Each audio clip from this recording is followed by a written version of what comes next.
tariffs are a global disruptor. Once again, this has changed the game and changed the world in a way that I'm struggling to calculate. Let me explain why I'm trying to analyze whether these tariffs are good or bad, and I'm struggling. Because China is the primary producer, and America and China now have this problem, and America is saying, we're going to put a tariff on your imported goods so that people open their factories inside of America so there's no tariff applied to the good.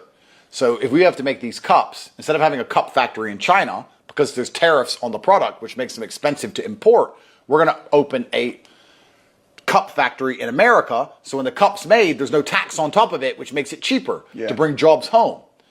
Problem is, China owns the verticals of the entire production process. So if we bring the cup factory back to America, but the porcelain is still made in China, and they put a tariff on the porcelain. So now we're just assembling the raw materials, and we're still paying the tariff, and now everything's more expensive than it was. There are more jobs in America, but none of the actual cost has been fixed.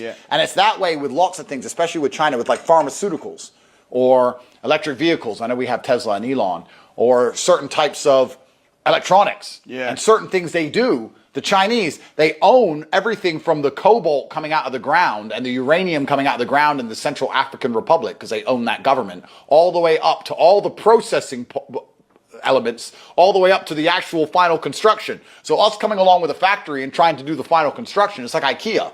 We want to take the IKEA tables and put them together, but they own the wood. So it's actually really complicated.